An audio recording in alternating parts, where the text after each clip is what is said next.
A couple of months ago, we spoke here about a Safdie film, The Smashing Machine, a sports drama starring a major movie star where the final championship takes place in Japan. Today, we're here to talk about another Safdie film, a sports drama starring a major movie star where the final championship takes place in Japan. Safdie भाइयों में पड़ी दरार means शायद मुझे नहीं पता. Hey y'all, my name is Sucharita. Welcome back to my channel where today we are talking about Marty Supreme starring Timothy Chalamet in an award-winning lead role finally out in Indian movie theaters. What do you plan to do if this whole dream of yours doesn't work It out? doesn't even enter my consciousness. Picture 1950s New York streets. It's okay if you take liberal help from Martin Scorsese film visuals, koi baat nahi. This film does not mind. Living in a tiny apartment, tenement style with his mother is Marty Mauser. He works as a shoe salesman at his uncle's store but dreams of world domination via the non-glamorous sport of table tennis. He also wants to start a business selling orange-colored table tennis balls with his name on them. And he also wants to have sex with the most beautiful women in the world. Despite his financial station, Marty is not an underdog. This tiny man with terrible skin goes through life with the hunger of a wild animal on a frenzied hunt, imbuing himself with the confidence of an apex predator without worrying about consequences. Until consequences find him and तरह-तरह के कांड जितने किए life में सबकी payment एक साथ चुकाने का टाइम आ जाता है. To say Timothy Chalamet is phenomenal in and as Marty Supreme would be an understatement. It goes without saying that the actor has been at the forefront of public consciousness at this point for years now. His award wins at this moment are the result of maniacal dedication to the job.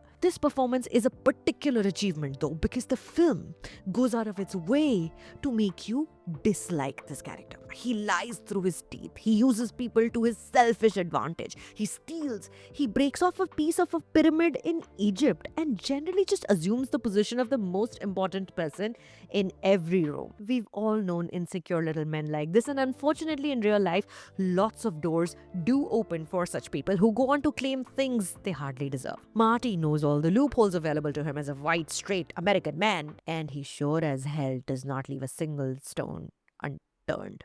Yeah. Exploiting every weakness of everyone he encounters is his modus operandi. Marty is so abrasive. You actively root for him to lose and then be cut down to size. You're not supposed to like him because underneath the machismo and that skinny body, he barely likes himself. I have a purpose, and that puts me at a disadvantage, he says. You don't believe me? I. You what? You what? You got the Daily Mail in front of you? This is you? Yeah, the chosen one. It's a nice picture, right?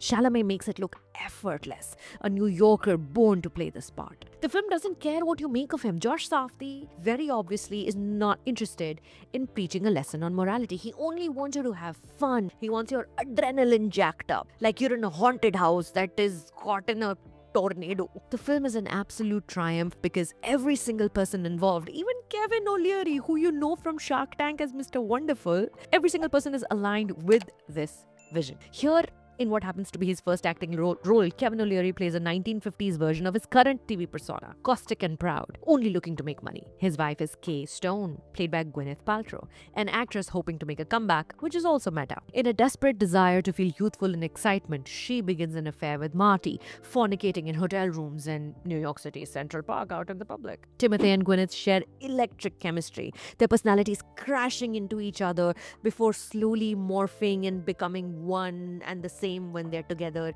reeking of desperation. The performances are magical to behold. Also amazing is Odessa Isaiah as Marty's childhood friend slash romantic interest slash enabler and co-conspirator. The real hero, however, is Josh Safdie and Ronald Bronstein's whirlwind of a screenplay. There is a reason one of the most prominent promotional shots that you've seen for this film is that still where Marty is running and the street is blurred around him.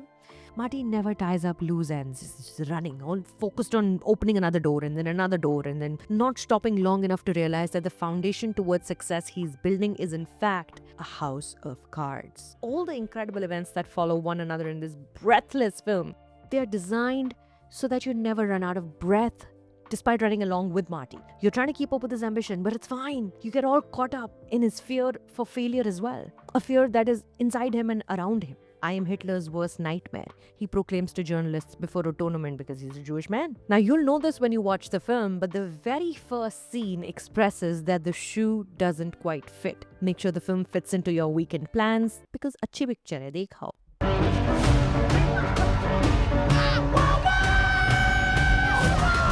Now, for today's Relation Me recommendation, I will mention The Smashing Machine again. This time it's by Benny Safdie. That film won the Silver Award at Venice just a few months ago. And despite its very different tone and pace, it makes for a great companion piece to Marty Supreme. Men who want to achieve the seemingly impossible. Women who support that dream. And those moments of coming to terms with how much of the life that they want is realistically within reach. And of course, both final tournaments take place in Japan. Thank you once again for becoming a channel member. To those whose names you see on your screen right now, thank you, thank you, thank you. If you've not joined the channel as a member yet, there is a link underneath this video. Go click on it. The next edition of the Serious Cinephiles Movie Club is taking place this Sunday. If you're a member, don't forget to fill out the registration form so I can send you a link. As always, my name is Sucharita. Thank you for stopping by.